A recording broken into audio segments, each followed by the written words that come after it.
이 시간 우리 주신 하나님의 말씀은 신명기 9장 18절에서 21절 말씀. 신명기 9장 18절에서 21절 말씀. 구약성경 277면에 있는 말씀이 되겠습니다. 미리 말씀드리면 이 말씀이 사실은 오늘날 우리들에게 제일 적용하는 부분이 많고, 사실 이 말씀은 많은 신학자들도 이 한 절 한 절 가지고 논문을 발표할 정도로 굉장히 중요한 본문입니다. 이게 여러분들이 목사 항상 다 중요하다고 하셨잖아요. 진짜 다 중요하지만 오늘은 제가 아예 대놓고 말씀드렸죠. 신학자들도 논문으로 한 절 한 절 가지고 발표할 정도로 정말 중요한 본문입니다, 여러분. 그래서 좀 아무리 축약해도 빼도 너무 길어요, 사실은. 그래서 오늘 좀 집중해서 잘 들으시면 감사하겠습니다. 감사합니다, 센스쟁이들. 예. 갑자기 힘이 확 나네요. 자, 달려보겠습니다. 신명기 9장 18절에서 21절 말씀 우리 한 절씩 교독하신 후에 마지막 21절 말씀 한 목소리 합독하도록 하겠습니다. 제가 먼저 18절 말씀 읽도록 하겠습니다. 그리고 내가 전과 같이 40주 40야를 여호와 앞에 엎드려서 떡도 먹지 아니하고 물도 마시지 아니하였으니 이는 너희가 여호와의 목전에 악을 행하여 그를 경노하게 하여 크게 죄를 지었음이라. 여호와께서 심히 분노하사 너희를 멸하려 하셨으므로 내가 두려워하였노라. 그러나 여호와께서 그때에도 내 말을 들으셨고 여호와께서 또 아론에게 진노하사 그를 멸하려 하셨으므로 내가 그때에도 아론을 위하여 기도하고 너희의 죄 곧 너희가 만든 송아지를 가져다가 불살라 찢고 티끌같이 가늘게 갈아 그 가루를 산에서 흘러내리는 시내에 뿌렸느니라. 아멘. 할렐루야. 네오데베나시 살아있는 주님의 말씀에 내를 사모함으로 말미암아 이렇게 우리가 하루의 시작을 말씀과 균형 것을 주께서 기쁘게 하시사, 자, 절대 그렇게 고백하실게요. 기회를 주십니다. 정말 그냥 이거예요. 오늘 간단히 말씀드리면 기회를 주십니다. 기회를 주셔서 우리로 하여금 돌이킬 수 있는 기회, 은혜를 받을 수 있는 기회, 기업을 이룰 수 있는 기회를 주신 하나님, 그 하나님을 믿는 믿음으로 이렇게 새벽 기도에 함께 하시고 우리 모든 성도님들을 주님을 환영하고 축복합니다. 이 새벽에 우리는 지금께서 신명기, 모세오경의 마지막 책인 신명기를 통해서 은혜 받는 귀한 시간을 가지고 있어요. 그 가운데 지금 고별설교 제2부 가운데에서도 신명기 6장부터 11장까지의 말씀이 무엇이라 말씀드렸습니까? 율법에 대한 바른 근본 자세, 말씀에 대한 바른 근본 자세를 촉구하는 내용입니다. 즉 오늘 말씀도 뭐예요? 한 번 더 고백하실게요. 나에게 원하시는 근본 자세가 있습니다. 이거를 머리에 오늘 새기시면서 들으셔야 돼요. 즉 오늘 본문 말씀은 말씀에 대한 바른 근본 자세를 촉구하는 본문 중에 하나라는 걸 절대 잊어서는 안 됩니다. 자, 그 가운데 오늘 본문 말씀이 신명기 9장 18절부터 21절까지의 말씀은 이 패역한 이스라엘과 아론을 위해서 모세가 중보 기도하는 내용이라는 거죠. 네, 그렇습니다. 지금 하나님께서 모세에게 십계명을 주고 있는 순간에도 이스라엘 백성들은 금송아지 우상을 섬기고 있었습니다. 즉 여러분들 그런 거 경험하신 적 있나요? 여러분들 자녀를 위해서 막 기도를 하고 있었어요. 자녀를 위해서. 보통 이제 고3 때, 예를 들어서 고3 때 수능을 위해서 우리가 작정하고 기도를 하잖아요. 안 하셨습니까? 네, 작정하고 기도하는데 자녀를 딱 봤더니 자녀 뭐 하고 있는 거예요? 자고 있다. 굉장히 좋은 편이네요. 자는 거기도 애가 공부하니까 힘들어서 잤겠죠. 자, 근데 지금 뭐가 있는 겁니까? 막 놀고 있는 거예요. 뭐 자고 있고 놀고 있고. 그럼 여러분들 마음이 어떠십니까? 마음이 당연히 안 좋죠. 무슨 생각이 들죠? 내가 지금 너를 위해서 지금 금식하며 기도를 하고 있는데 지금 너는 기껏 하는 게 이거야? 라고 마음이 드시죠? 그때 뭐 하십니까? 가서 혼내십니까? 아니면 하나님 앞에 먼저 나아가십니까? 자, 요렇게 요걸 좀 생각하시면 좀 편해하세요. 근데 지금 문제는 그 정도가 아니죠. 자, 죽느냐 사느냐의 문제 앞에 있는 겁니다. 지금 맞습니다. 하나님께서 모세에게 말씀을 주고 계세요. 근데 이스라엘 백성들은 금송아지 우상을 섬기고 있습니다. 자, 이러한 모습에 하나님은 어떠실까요? 여러분들 당연히 진노하시는 겁니다. 이렇게 생각하시면 돼요. 내가 죄를 짓거나 내가 큰 죄가 있어요. A라는 큰 죄가 있습니다. 근데 이 큰 죄를 감추기 위해서 B라는 작은 죄를 들먹입니다. 그래서 나는 지금 이 B라는 작은 죄에 대해서 어떻게 반응하는지를 드러내고 있어요. 그럼 지금 뭐는 감춰져 있죠? A는 감춰져 있죠. 근데 A가 하나님 앞에 감춰질 수 있을까요, 없을까요? 절대 없겠죠. 그 하나님은 진노하실 때 나는 지금 이 B라는 얘기를 하고 있지만 뭐에 대해서 먼저 진노하세요? A라는 가장 큰 죄에 대해서 진노하시는 겁니다. 당연히 진노가 나옵니다. 즉 이거를 내가 감추고서 왜 하나님이 나에게 지금 이렇게 답답한 상황, 평강이 없는 상황을 주시냐라고 묻는 것 자체가 어리석습니다. 속기 빨리 이 A를 그냥 하나님 앞에 인정하는 게 낫다는 거죠.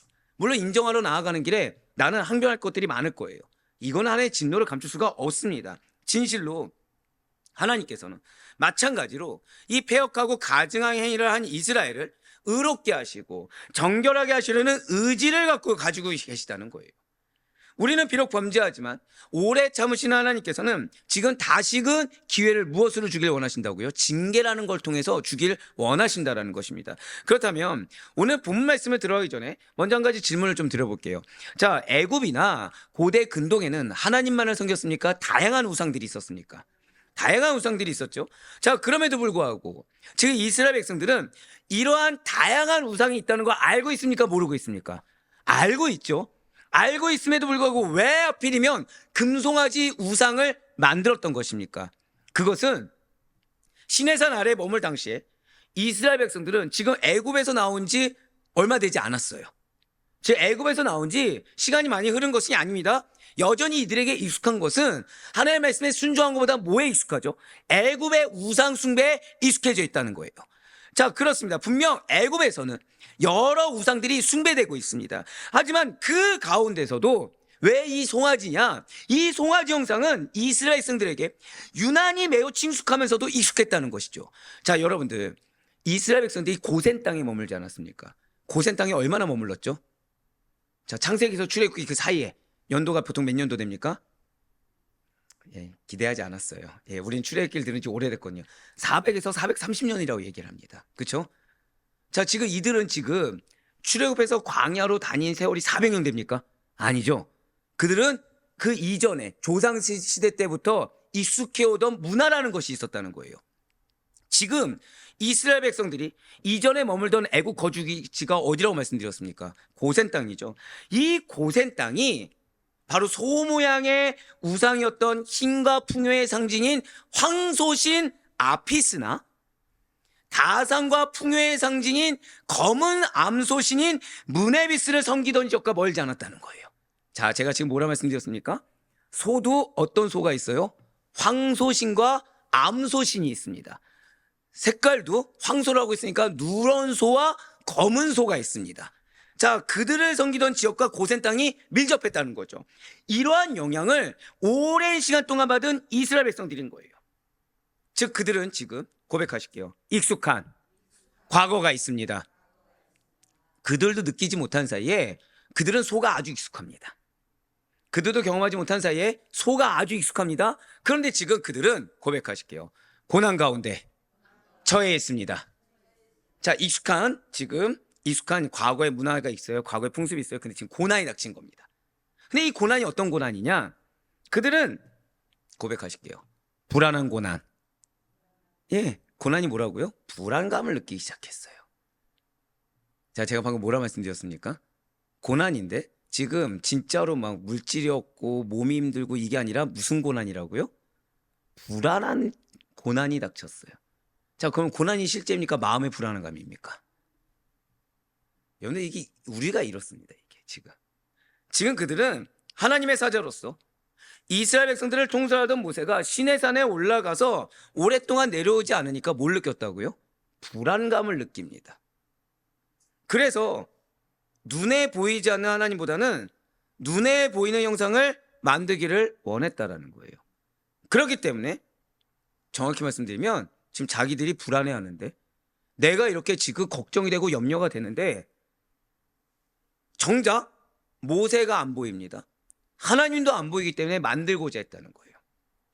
내가 지금 불안하고 두려운데 하나님이 역사하지 않아 준 겁니다. 내가 불안하고 두려운데 나에게 가이드를 제시하지 않는다고 그들은 불안해서 뭘 만들었다고요? 우상을 만들어 버렸어요.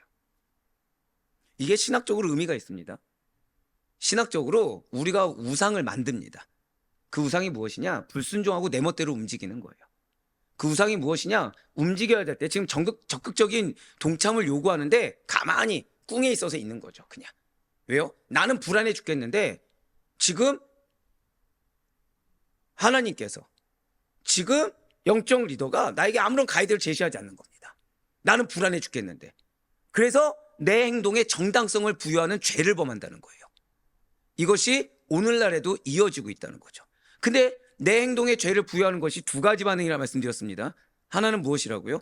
내가 적극적으로 우상을 만들어서 내 멋대로 사는 사람이 있고, 하나는 끝까지 잠잠히 인내하고 시킨 거를 해야 되는데 시킨 거 하지 않고 어떻게 하고 있다고요? 가만히 있는 겁니다.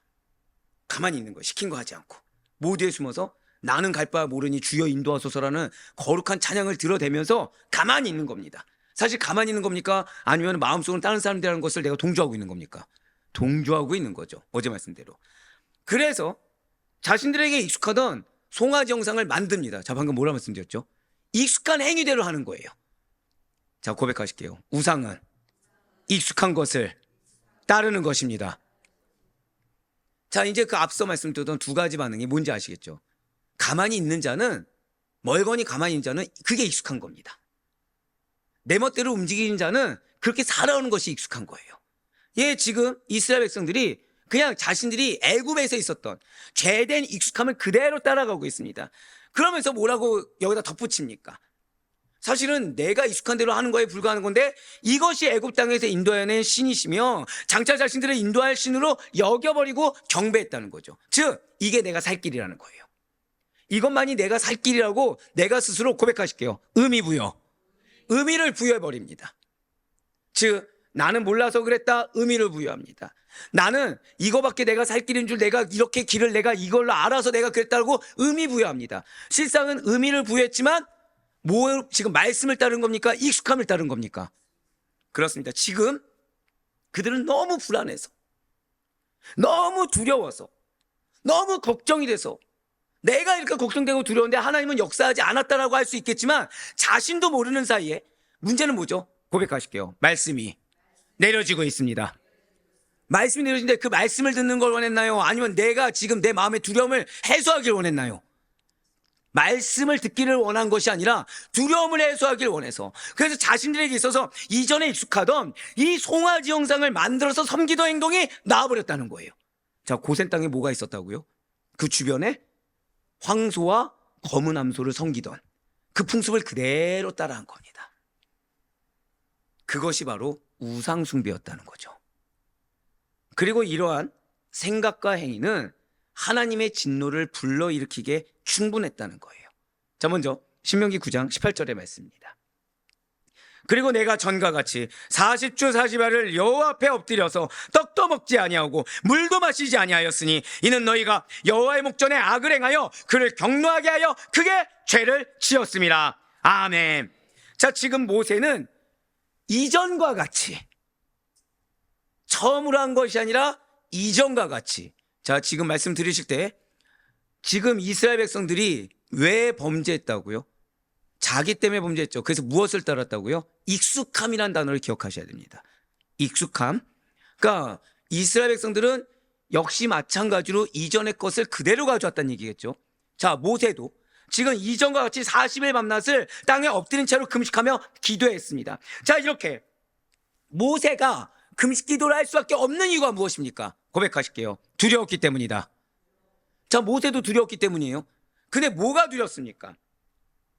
지금 이스라엘 백성들은 내가 두려운데, 말씀이 내려지는데 말씀을 따르는 것이 아니라 그냥 마음 가운데 불신앙으로 인한 두려움, 이런 두려움이 아니라 지금 모세는 고백하실게요. 하나님에 대한 두려움. 예, 이스라엘 백성들과 같이 자신들의 두려움 때문이 아니라 이스라엘이 지은 죄에 대해서 말씀이 내려지는데 이 말씀 들을 생각도 안 하고 그냥 내가 익숙한 대로 하나님께서 역사하길 원하시는, 내가 원하는 대로 하나님께서 역사해주고 알아서 떠먹여주길 바라는 그런 지은 죄에 대해 하나님이 진노하시지 않을까 하는 두려움이 모세의 마음에 가득했다는 거죠. 자, 바로 여기서 한 가지 놓치지 말아야 될 굉장히 중요한 문제가 있습니다. 고백하실게요. 익숙함의 문제. 오늘 이거 절대 잊으시면 안 됩니다. 지금 이스라엘 백성들은 그들이 익숙한 송아지를 형상으로 만들어서 우상 숭배를 했다라고 말씀을 드렸습니다. 그리고 이러한 이스라엘 백성들의 죄에 대한 심각성을 알고 모세 역시도 이전과 같이 40일 밤낮을 금식하며 기도했어요. 자, 지금 이스라엘 백성들의 익숙함과 모세의 이전과 같이의 익숙함이 같습니까? 다릅니까? 조금, 아니, 매우 다르다는 거예요.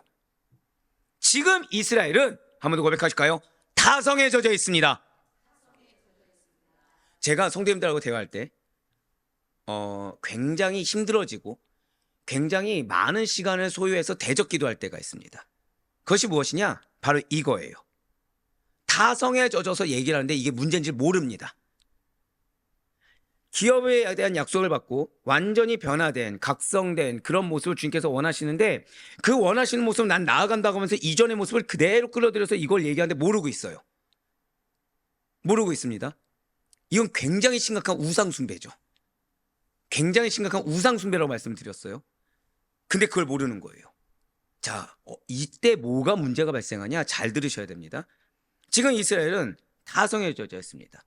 그래서 지금 내가 하는 일들이, 지금 내가 하는 언행, 이 말과 행동들이 하나님께 어떻게 도움이 될 것인지, 하나님께서 과연 기뻐하실 것에 대한 더 심사숙고가 없어요. 쉽게 말합니다. 쉽게 행동합니다. 일단 저지르고 본다는 거죠. 즉, 잘 기억하세요. 지금 그들이 저지르고 있는 금송아지를 만들어 우상 숭배하는 것이 나중에 그들 자신에게 또한 이스라엘 전체 공동체에게 어떠한 파급 효과가 날지에 대해서도 깊이 생각하지 않고 말해버리고 행동해버렸다는 거예요. 즉, 잘 들으셔요.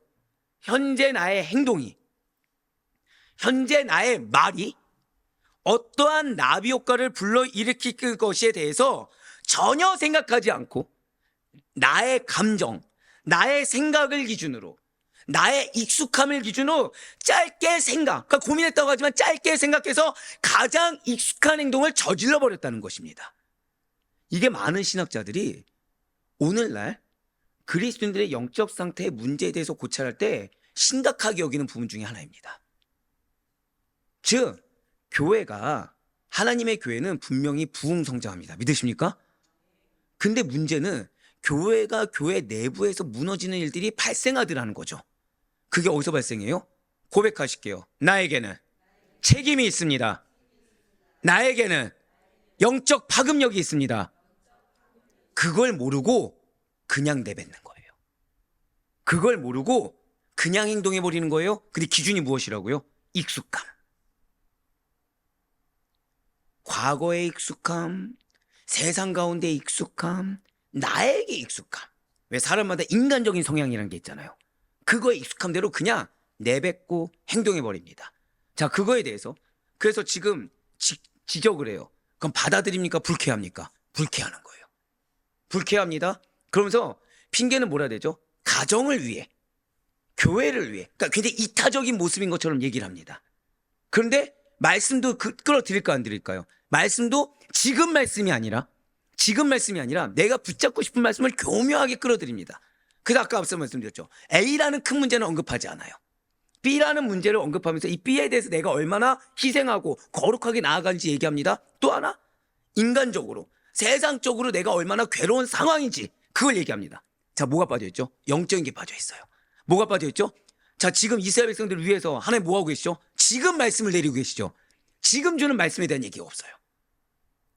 또는 지금 주는 말씀을 내리는데 이 말씀의 타겟팅은 A인데 A를 얘기합니까? 지금 말씀을 교묘하게 B로 끌어들입니까? 교묘하게 B로 끌어들이는 거예요. 그거 아십니까?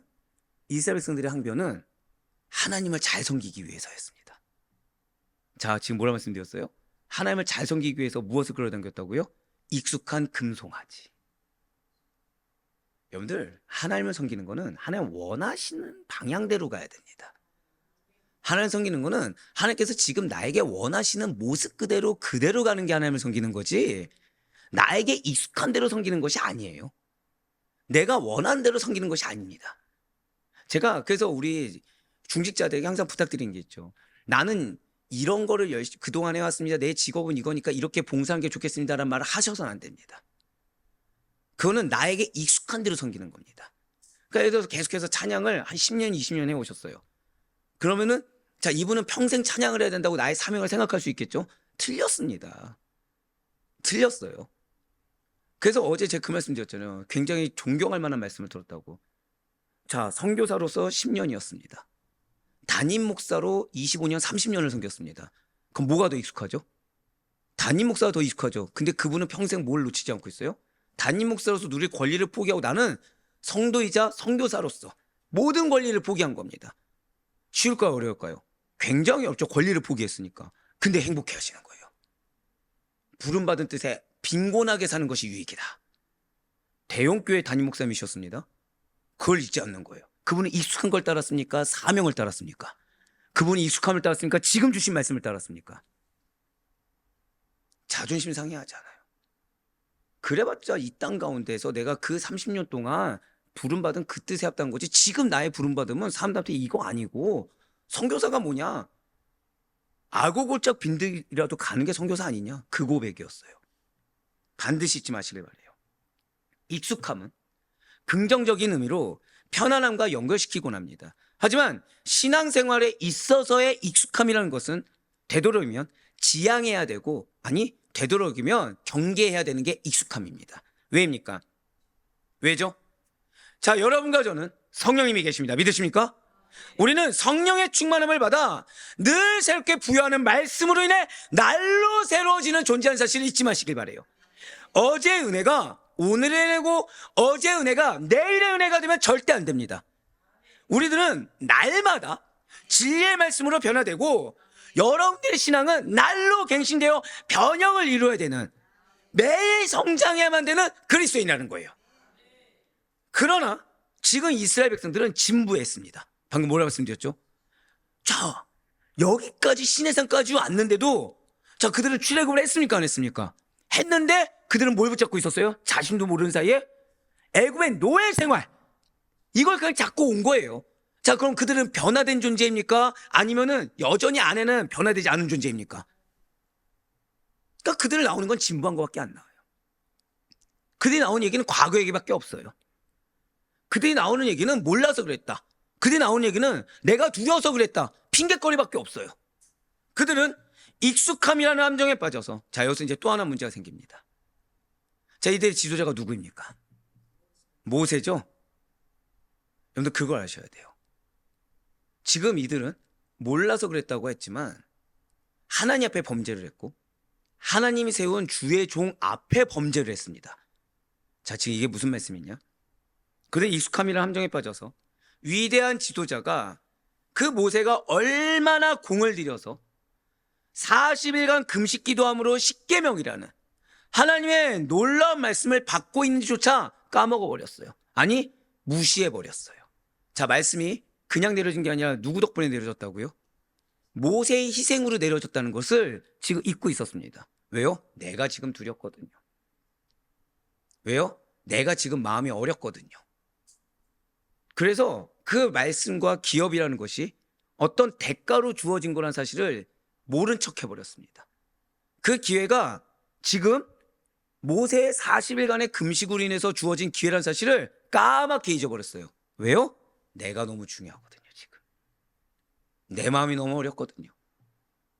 여러분들, 이게 지금 실제 이 부분에서 신학적 고찰에서 나오는 허다한 내용들입니다. 이게 그들의 지도자는 금식하고 기도하고 하나님의 말씀을 받는 것에 있어서 결코 쉽거나 가볍게 받는 것이 아니라 진력을 소모하면서 받고 있음에도 불구하고 같은 시간에 마치 자신과는 상관이 없는 것처럼, 자, 이 말씀 누구 때문에 받죠? 모세가 자신을 위해서 받습니까? 이스라엘 백성들을 위해서 받고 있습니까? 자신이 수혜자인데 마치 자신이 상관없는 것처럼, 고작 뭐 때문에? 내 마음이 어렵다고, 고작 뭐 때문에? 내가 지금 막막하다고, 고작 뭐 때문에? 내가 두려운데 지금 나를 버린 것처럼 내 마음에 소외감을 주었다고. 우상을 숭배하는 데 집중하는 어이없는 행동을 하고 말았다는 거예요. 자, 방금 뭐라 말씀드려요? 집중을 뭐에 하고 있었다고요? 우상에게. 한 명이 자신들을 위해 희생해서 자신들을 위한 축복의 말씀을 받고 있는데, 그건 뭐에 집중해야 그 축복이 자기 것이 되죠? 여러분들, 기업 약속의 말씀을 받으셨잖아요? 그럼 우리는 그 약속의 말씀과 기업에 집중하지 않으면 내가 은혜의 수혜자가 거저 되는 것이 아니라 내가 징계의 대상이 됩니다. 근데 이 징계의 대상이 되는데 범죄가 지금 그냥 하나님의 말씀을 내가 안 받았다 정도가 아니죠. 지금 내가 익숙한 걸 따랐다 정도가 아니죠.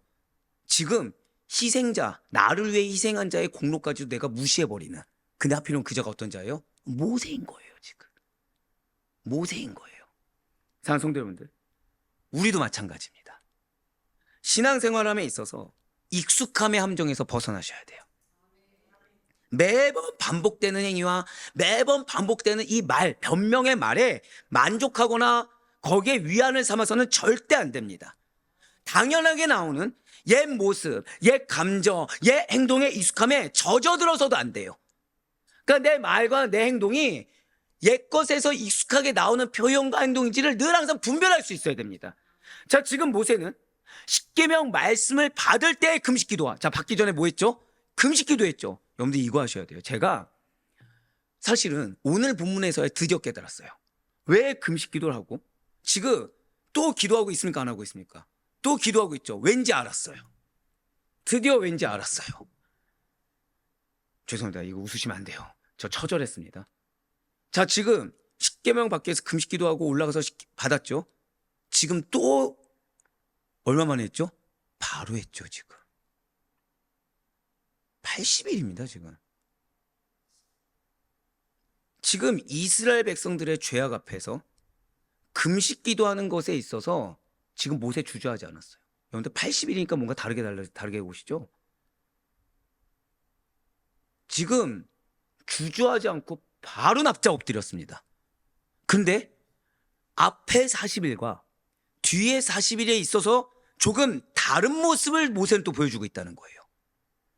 무지하고도 이기적인 완악한 이스라엘 백성들처럼 지금 모세는 이전에 했던 40일 그대로 하고 있지 않습니다.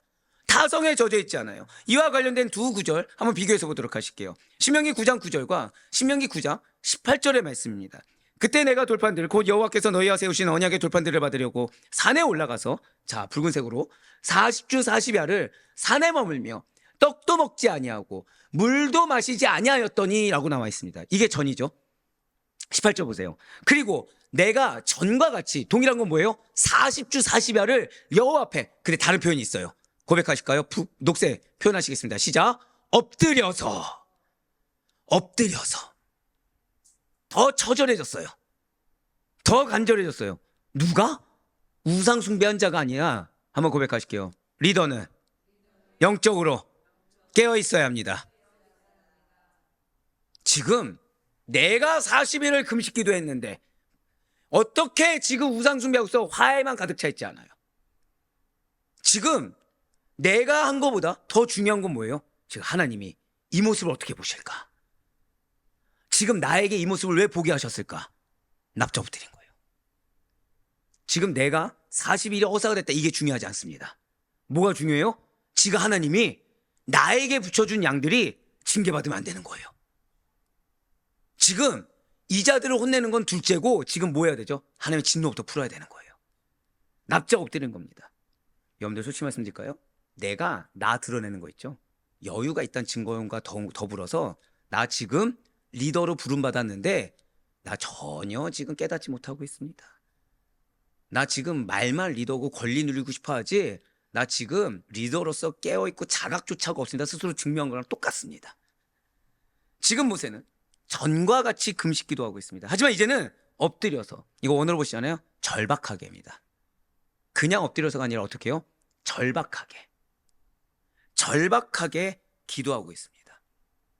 그렇습니다. 모세는 시내산에서 십계명을 받을 때와 같이 두 번째에도 마찬가지로 보여주셔야 돼요. 40일 금식 기도를 했지만 익숙함에 머물지 않고 녹색으로 표현된 부분을 보시면 전과 같이 기도하되 엎드려서 절박하게 기도함으로 하나님을 새롭게 찾으려고 애를 쓰고 있다는 거예요.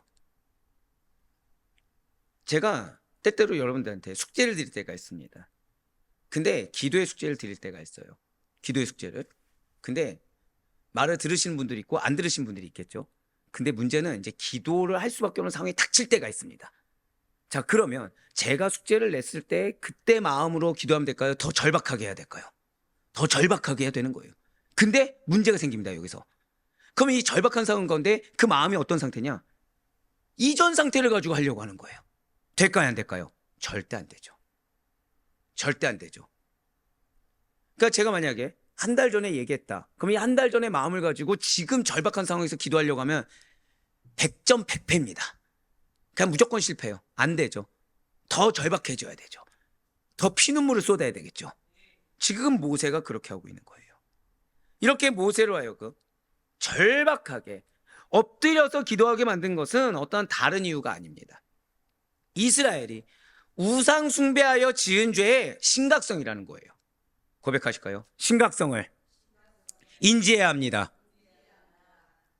가족이 몰라도 이 말씀을 들은 나라도 인지해야 됩니다.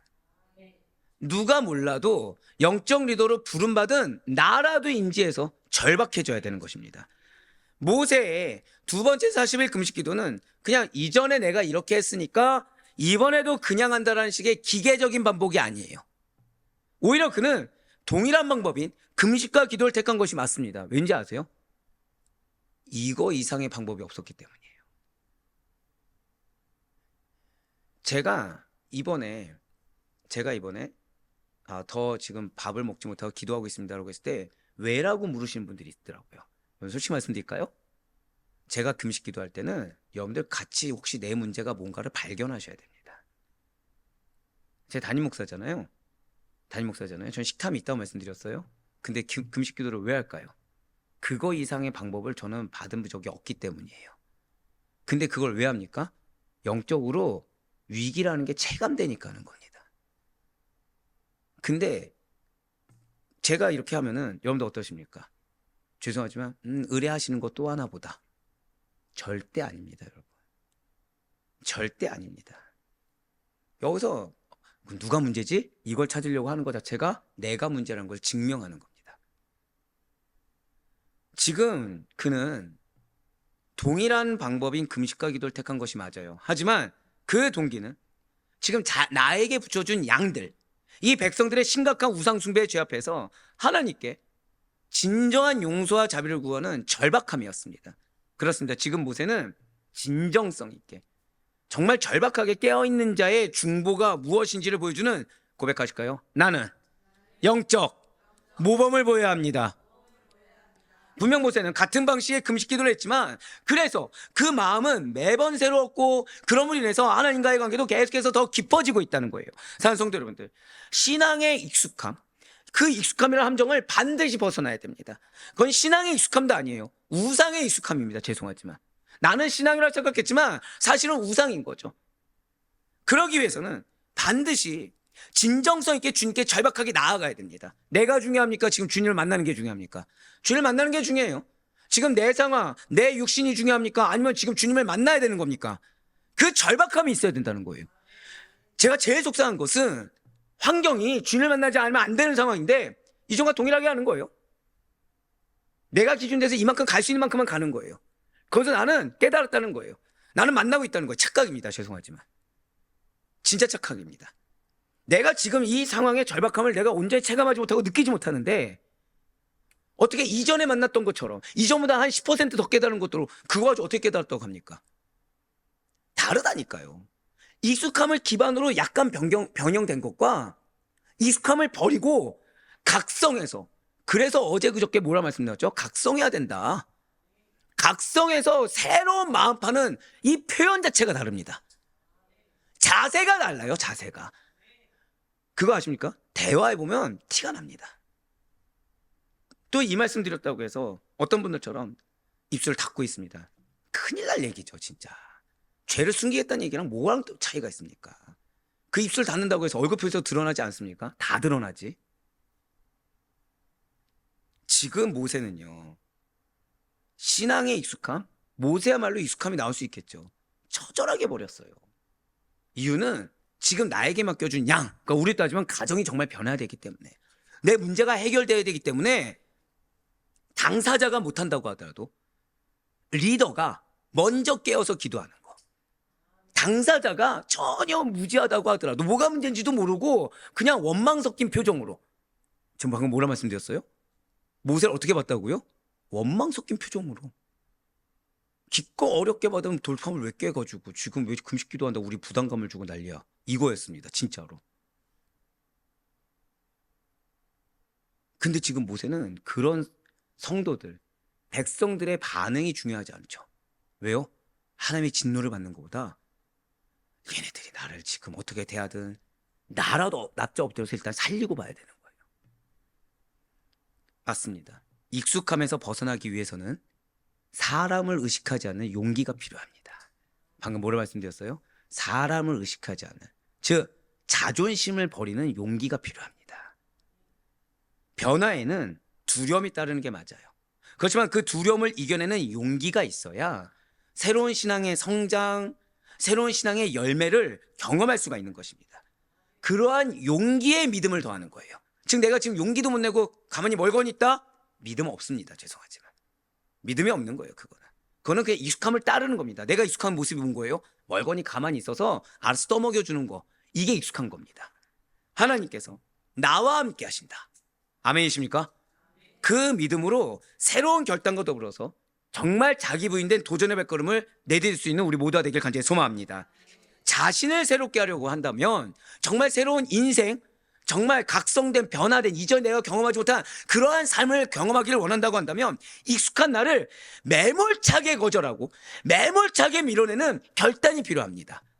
낯선 환경, 새로운 시도, 변화된 시간을 통해서 나 자신을 낯설게 만들어야 된다는 거예요. 그리고 익숙하지 않기 때문에, 자, 익숙하지 않아요. 막막할까요? 안 막막할까요? 막막하겠죠. 그래서 주님의 인도하심을 갈망하며 명령하는 대로 따라갈 수밖에 없다는 거죠. 고백하실게요. 막막함은 초청입니다. 막막함이 초청이에요. 막막한 건 멈춰서 가만히 있으라는 것이 아니라 막막하기 때문에 주님께서 명령하신 대로 나아가라는 것입니다. 명령이 주어졌는데 막막하다는 핑계로 가만히 서 있는다? 그거 익숙함입니다.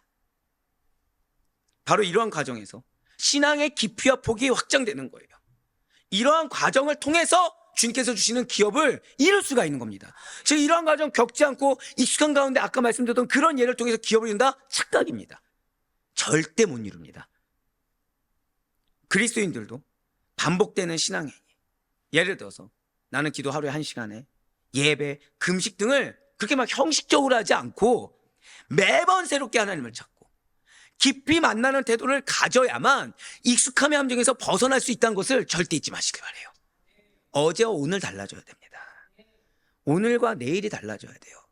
내가 계속해서 나에게 사로잡혀 있다. 고센 땅의 우상에 내가 사로잡혀서 그 모습이 나이가 1% 나온다. 나 변화 안 된 겁니다. 죄송하지만. 그럼 내가 아무리 깨달은 척하고 아무리 내가 회개한 척하고 아무리 내가 절박한 척해도 다 거짓말입니다.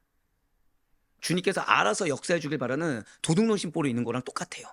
그럼 주님은 뭐밖에 내릴 것이 없어요? 징계밖에 내릴 것이 없는 겁니다. 죄송하지만 그래서 기도하는 거예요. 그래서 목숨 바쳐 기도하는 겁니다. 이어서 오늘 본문인 신명기 9장 19절과 20절 말씀 보시길 바라요. 여호와께서 심히 분노하사 너희를 멸하려 하셨으므로 내가 두려워하였노라. 그러나 여호와께서 그때에도 내 말을 들으셨고 여호와께서 또 아론에게 진노하사 그를 멸하려 하셨으므로 내가 그때에도 아론을 위하여 기도하고. 아멘. 지금 하나님의 진노가 모세를 향한 것입니까? 아니에요. 지금 하나님의 진노는 모세를 향한 것이 분명히 아니었습니다. 그럼에도 불구하고 모세는 자신이 애굽 땅에서 인도하여 낸 백성들에게 닥칠 이 심판으로 인해 하나님의 얼굴을 대면하기가 너무 두려워 떨었습니다. 하나님의 심판이 내려질 것이 너무나도 두려운 마음에 이스라엘 백성들을 위해서 중보기도 하는데 이 모습이 많은 신학자들이 마치 죄인을 구원하기 위해 겟세마네 동산에서 기도하던 땀이 피가 되도록 진력을 낭비해서 기도하던 주님의 모습을 연상하게 한다는 거죠.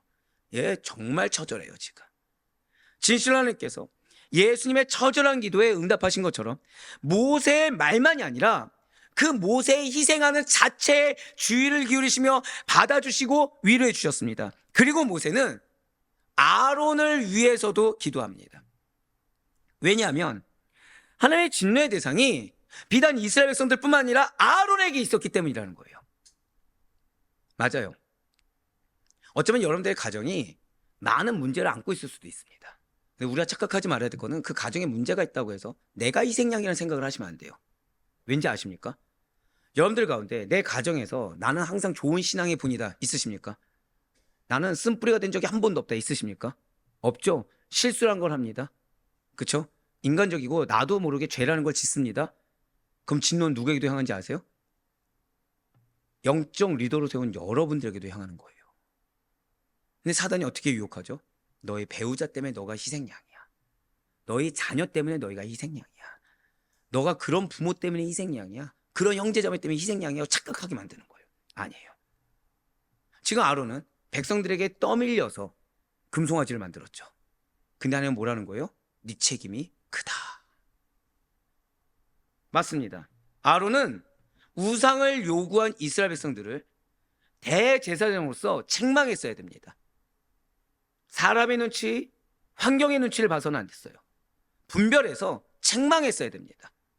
하지만 그렇게 맞부딪혀서 경책하기는커녕 오히려 그들 눈치를 봤습니다. 그래서 그들이 알게 모르게 원하는 대로 금을 모아 송아지를 만들게 했어요. 그리고 그것을 이스라엘 백성들에게 결국 뭐까지 얘기합니까? 애굽 땅에서 너희를 나오게 한 신이다 라고 선포까지 했다는 거예요. 자, 백성들의 요구에 사람 눈치 본 것이 결국 뭐까지 됐다고요? 이전에는 그냥 모른 척하고 응 하고 넘어가던 게 이제는 우상을 인정해버리는 단계까지. 누가? 대제사장이. 출애굽기 32장 3절부터 5절까지의 말씀입니다. 모든 백성이 그 귀에서 금고리를 빼어 아론에게로 가져가매 아론이 그들의 손에서 금고리를 받아보서 조각칼로 새겨 송아지 형상을 만드니 그들이 말하되 이스라엘아 이는 너희를 애굽 땅에서 인도하여 낸 너희의 신이로다 하는지라. 아론이 보고 그 앞에 제단을 쌓고 이에 아론이 공포하여 이르되 내일은 여호와의 절이니라 하니. 아멘. 지금 아론은 마지막에 뭐라고까지 얘기해요? 하나님의 날이다. 하나님께서 우상 숭배를 앞장서서 조장해버린 아론을 심판하려 하시니 너무나도 당연한 거죠. 자, 20절 말씀을 다시 한번 더 보시길 바라요. 여호와께서 또 아론에게 진노하사 그를 멸하려 하셨으므로 내가 그때에도 아론이 위하여 기도하고. 자, 붉은색 표현된 부분이 있을 겁니다. 한번 보시면 또 아론에게 진노하사 그를 멸하려 하셨으므로 바로 이 부분입니다. 지금 하나님께서 진노하신 것과 멸하려 하신 것을 순차적으로 말을 하고 있기 때문에 마치 하나님께서 진노하셨기 때문에 그들을 멸하기로 하신 것처럼 보입니다. 하지만 이거는 원어 성경을 지역해서 보셔야 돼요. 원어 성경을 지역해서 보면 정확히는 멸하기 위해서 진노하셨다는 겁니다. 여러분들 이걸 기억하셔야 돼요. 우리는 생각했을 때 하나님이 화가 나시면 멸하신다 생각하죠. 착각입니다. 이미 화내신 순간 끝나는 거예요. 이미 내가 하나님 왠지 나한테 화난 것 같다? 이미 끝난 문제입니다. 그 순간을 빨리 납작 엎드려야 돼요. 근데 그 순간이 지금 내가 이만큼 기도하면 화를 거둬가시겠지가 아니라 지금 어떻게 하셔야 된다고요? 나 멸망당하지 않기 위해서. 그렇습니다. 하나님의 진노는 대제사장으로서 직무를 바로 행하지 못한 아론을 멸하기 위해서라는 분명한 목적을 가지고 있는 진노인 것입니다. 진실로 하나님께서는 감정에 앞서서 행동하신 분이 아니시죠. 이스라엘의 죄악에 대해서 심판하기 위해 거룩한 진노를 바라시는 분이 하나님이십니다. 하나님의 진노는 단순한 감정 폭발이 아니라는 거예요. 거룩한 목적과 기준에 따른 심판의 의지였다는 것을 우리는 잊어서는 안 되는 것입니다. 진실 하나님께서는 결코 감정에 휘둘려서 우리를 몰라서 충동적으로 행동하는 분이 아니세요. 항상 거룩한 목적과 공의에 따라서 명령도 내리시고 진노도 하시는 분이라는 거죠. 분명 하나님께서는 이성적인 판단과 근거를 가지고 그에 합당한 반응으로서 진노를 바라시는 분이십니다. 하지만 사람은 이와는 판이하게 다르다는 거예요. 사람은 감정이 상하면 이성적인 판단도 잃고 해야 할 일도 망치거나 회피하는 경우가 있습니다. 감정이 앞서면 어떤 신앙의 원칙과 사명조차도 쉽게 무너질 수가 있다는 거예요. 즉 내가 신앙적으로 익숙한 거 따라온 거, 그러면 이거라도 견고하게 붙잡는다는 얘기입니까? 못 붙잡는다는 얘기입니까? 못 붙잡는다는 얘기예요. 뭐 때문에? 감정 때문에. 뭐 때문에? 자존심 때문에. 내 감정이 상하면 아무리 논리적으로 맞고 이성적인 판단을 아무리 해서 합당한 일이 있다고 하더라도 틀렸다라고 하거나 그 사람과 비교하지 말라라고 하던가 하기 싫다라는 인간적인 이유를 대고 이기적인 이유를 대면서 갑자기 틀어버리고 갑자기 망쳐버리게 됩니다. 그렇습니다. 우리가 흔히 기분파라고 불리우는 사람들은 고작 감정 때문에, 감정에 따라서 일을 잘 해내기도 하고 일을 그르치기도 합니다. 그래서 이러한 기분파나 감정파는 신앙에 있어서도 전혀 일관성이 없고 기준이 모호해요. 감정에 따라 신앙생활하는 사람, 즉 기분파 신앙인은 기분이 좋을 때 예배도 하고 봉사도 하고 기도도 합니다. 아니, 하는 정도가 아니죠. 아주 이런 충성된 분을 어디서 볼 수 있을까라는 생각이 들 정도로 열심을 다한다는 거예요. 그런데 기분이 좀 나쁩니다. 내가 인정 좀 못 받습니다. 감정이 상합니다. 자존심이 상합니다. 그러면 쉽게 중단해 버리던가. 신앙의 원칙조차도 내 감정으로 인한, 하지만 그 입술에서는 지극히 거룩한 척, 희생양인 척, 정답인 척, 하지만 실은 굉장히 인본주의적이고 굉장히 이기적이며 굉장히 불합리한 세상적인 이유들로 저버리기가 쉽다는 거예요. 이런 신앙은, 문제는 본인만 넘어지는 것이 아니라 지금 이스라엘 백성들은 어떤 상태였다고요? 공동체가 와야 될 위기였죠. 언제든지 본인만 넘어지는 것이 아니라 공동체까지 넘어뜨리는 위험이 큽니다. 그리고 참된 진리와 구원에 의해서 결국 나뿐만이 아니라 옆에 붙여준 지체까지 같이 멀어지게 만드는 썩은 누룩처럼 될 확률이 높다는 거예요. 감정적인 신앙은 외부 자극에 따라 쉽게 흔들리고 사탄의 미혹에 빠지기 쉽다는 것을 우리는 절대 잊어서는 안 됩니다. 감정의 기복이 심하면 영적 안정감이 없고 말씀과 믿음이 아닌 감정에 의존하게 됩니다. 그래서 혹시 여러분들 그 점검은 되게 쉬워요.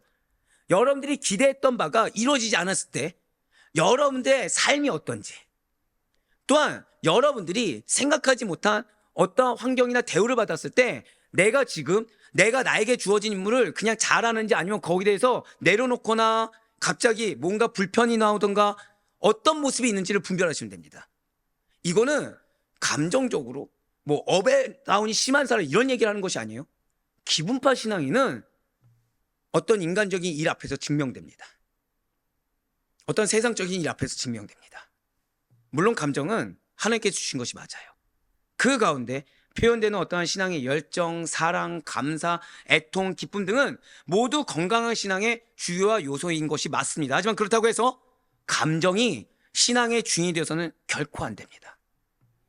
오히려 믿음과 말씀의 기준 아래에서 선하게 사용되어져야 되는 거지, 감정이 어렵다고 내가 멈춰있다, 큰일 날 일입니다. 감정이 어렵다고 내가 경로했다, 큰일 날 일입니다. 그렇다고 우리는 이러한 감정을 구체적으로 어떻게 다스려야 되는 것입니까? 감정이 상하거나 분노가 올라올 때 그 감정을 애써 억지로 누르거나 방치하지 말아야 돼요. 하나님이 인정해야 됩니다. 이거를 내 거룩한 말로 포장하려고 하지 말고, 그리고 툭툭 튀어나온 말로 내뱉지도 말고 솔직하게 하나님께 인정해서, 주님 내가 지금 자존심이 올라옵니다. 주님 내가 지금 감정이 상합니다. 하나님께 있는 그대로 솔직하게 고백하고 하나님께 맡겨야 됩니다. 맡기는 거 하나님 나 해결해 주세요가 아니겠죠. 이게 문제인데 저 어떻게 합니까? 저 좀 살려달라고 간구해야 됩니다. 또한 말씀을 묵상하면서 감정이 아니라 하나님이 지금 나에게 명령하신 뜻과 명령이 무엇인지 그것을 있는 그대로 받아들이고 행동을 거기에 따라 결정해야 돼요. 그리고 무엇보다도 감정이 그냥 신앙에 한 도움이 될 정도로 예배와 봉사, 중보, 사랑의 실천 같은 선한 열정으로 전환하도록 힘써야 되는 것입니다. 즉 적극적인 동참, 기억하시죠? 겸손한 자는 무엇이 된다고요? 적극적인 동참 할 수 있도록 감정을 거기에 동력으로 삼을 수가 있어야 된다는 거예요. 그렇다면 감정이 흔들릴 때 우리 무엇을 해야 되는 것입니까? 여러분들 습관을 바꿔야 됩니다. 감정의 습관이 아니라 감사의 습관, 기도의 습관을 통해 평강을 유지하는 데 집중해야 됩니다. 그래야만 감정을 말씀과 믿음의 태도로 인해서 다스릴 수가 있다는 거예요. 기분을 뛰어넘는 신앙, 감정과 자존심을 뛰어넘는 신앙이야말로 흔들리지 않는 믿음의 길을 알고 매일의 삶 속에서 실천해서 승리할 수 있는 우리 모두가 되길 간절히 소망합니다. 이제 마지막으로 오늘 본문인 신명기 9장 21절 말씀 보도록 하실게요. 너희의 죄 곧 너희가 만든 송아지를 가져다가 불살라 찢고 티끌같이 가늘게 갈아 그 가루를 산에서 흘러내리는 시내에 뿌렸느니라. 아멘. 지금 모세 우상을 어떻게 제거합니까? 철저하게 파괴했어요. 아주 불살라서 가루를 만들어버렸습니다. 지금 모세가 이 송아지 우상을 얼마나 혐오했는지를 잘 알 수가 있어요. 그렇다면 이스라엘 백성들이 자 이렇게 지금 모세가 행한 일들 보고서 무슨 생각이 들었겠습니까? 분명히 불편했어요. 돌판 깨지면서 갑자기 막 기도한다고 하니까. 근데 갑자기 그 다음 행동이 뭐예요? 과격한 거예요. 여러분들 그거 아십니까? 헌증은 진짜 다른 사람들이 보기에도 두려울 정도로 철저해야 됩니다. 어떻게 해요? 다른 사람들 보기에도 두려울 정도로 철저해야 되고, 징계는 눈물을 쏙 빼놓을 정도가 돼야 됩니다. 왜요? 그렇지 않으면 타협하는 게 인간입니다. 지금 모세는 그렇게 하고 있어요. 모세는 금송아지 우상 만드는 거 쉽습니까? 어렵습니까? 어려웠죠. 당시 주물이 잘 발달하는 건 아니니까. 만든 사람이 정말 이게 눈물 쏙 뺄 정도로. 지금 이 이스라엘 백성들 뭐라고 생각 들었겠습니까? 잠깐 동안이라도 자신들을 구원할 신이라고 섬긴 송아지 우상, 그렇게 어렵게 만들었던 송아지 우상이 불에 타서 어그러지고 가루로 빠지는 과정을 지켜보게 된 거예요. 근데 모세가 어떻게 해요? 기세가 등등한 겁니다. 진짜 이거 방해하는 사람 있기만 해봐야 합니다. 지금 자, 모세 지금 어떤 상태죠? 힘이 넘칩니까? 금식기도 상태입니까? 이게 그 정도로 중요한 거예요. 여러분들, 제가 왜 말씀을 선포할 때 굉장히 세게 전할 때 있죠. 그러지 않으면 안 되기 때문인 겁니다.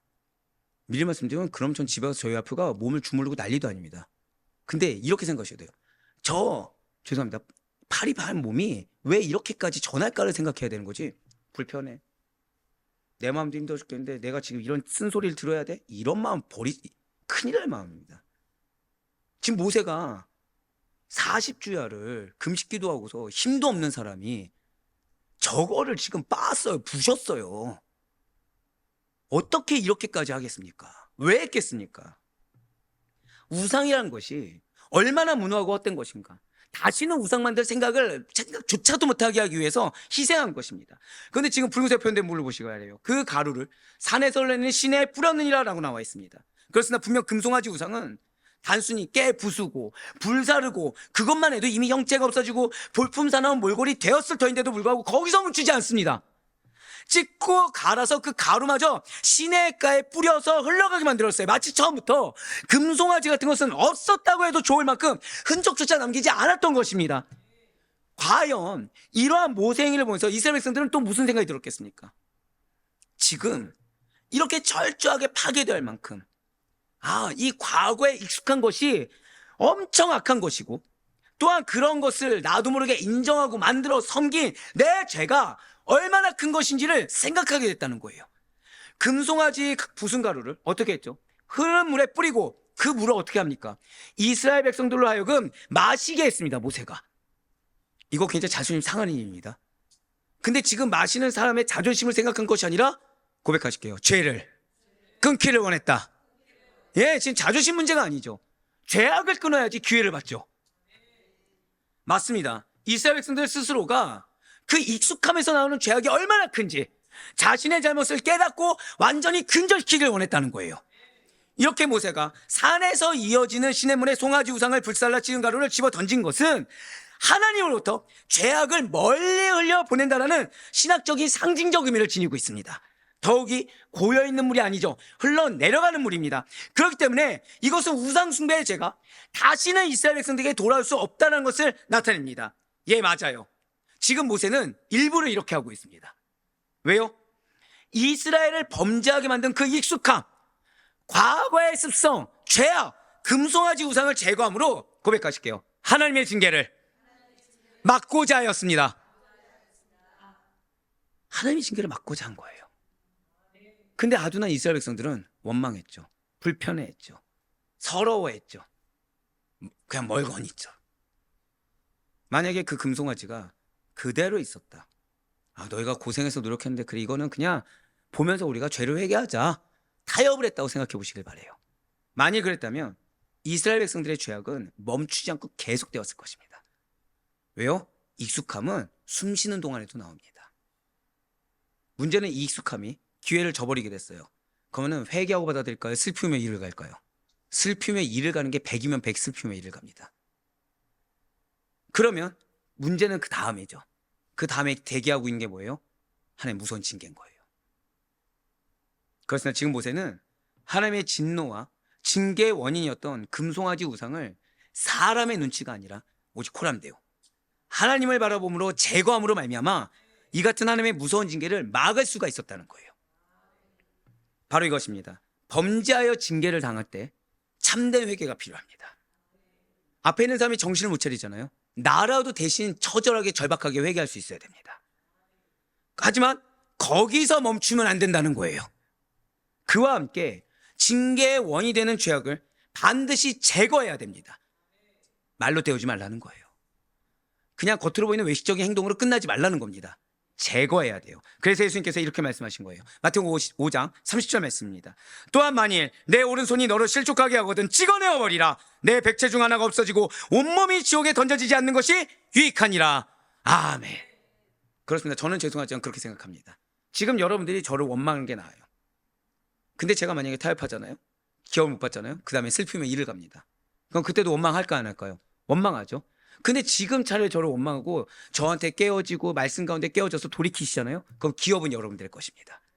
근데 그렇지 않고 제가 여러분들 타협을 하고 눈치를 보고 우쭈쭈쭈 하면서 위로만 하잖아요. 그 다음에도 뭐가 있어요? 슬프면 일을 갈 날이 옵니다. 왜? 기업을 못 받았으니까. 근데 문제는 뭐예요? 그 다음이 징계입니다. 그거보다 죄송해요. 고백하실게요. 지금 말씀을 듣겠습니다. 그게 나아요. 지금 돌이키는 게 나아요. 익숙한 거 벗어버리고 그것이 아둔함이든 게으름이든 행동이 빠른 급박함이든 내 언행의 조급함이든 뭐든지 다 벗어버리고 지금 돌이키셔야 됩니다. 진실로 이 말씀과 같이 나를 범죄하게 하는 징계를 가져오는 원인이 되는 것이라고 한다면 그것이 무엇이 되었더라도 과감히 잘라버리겠다 라는 굳센 각오를 가질 때 우리는 비로소 나의 죄로 인한 하나님의 징계에서 벗어날 수가 있는 것입니다. 어정쩡하고도 미적지간 태도로는 결코 하나님의 진노를 멈추게 할 수 없음을 잊지 마셔야 돼요. 진실 하나님께서는 미지근하고 더럽지도 아니하고 차지도 아니한 자를 토하여 내치리라고 계시록 말씀을 통해 선언하셨음을 우리는 잊지 말아야 되는 것입니다. 우리의 죄악으로 인해 나의 죄악으로 인해 하나님의 징계가 지금 시작된 것 같다. 정말 내 마음의 평강을 깨고 지금 마음에 다급함이 오는 상황이 주어졌다라고 한다면 그 죄악의 마지막 한 조각이 없어질 때까지 징계라는 것은 멈춰지지 않습니다. 그러니 나의 감정, 나의 생각, 나의 익숙함에 기반한 것이 아니라 오직 말씀 앞에 결단하여 나아가는 여러분과 제가 되길 바라요. 우리가 착각하는 게 있어요. 가만히 있으면 알아서 가겠지. 착각입니다. 말씀이 내려졌어요. 약속이 내려졌잖아요. 사명이 주어졌잖아요. 둘 중에 하나입니다. 승리해서 기업을 얻을 것이냐, 징계의 길로 갈 것이냐. 둘 중에 하나입니다. 그러니 나의 익숙함이 쓴뿌리가 되지 않길 소망합니다. 결단할 수 있을 때 할 수 있는 것이 은혜고 기회입니다. 그래 바라옵고 낫기는 어떠한 익숙함이라도 다 버리시고 오늘 모세의 회개와 결단이 나의 모습이 되어서 주님께서 원하신 대로 날마다 주님 안에서 변화하고 성장하시는 그리하여 여러분들로 말미암아 여러분들의 가정과 공동체 역시도 동일하게 은혜와 기회를 부여받을 수 있는 충성된 자들 다 될 수 있기를 주님의 이름으로 간절히 축원합니다.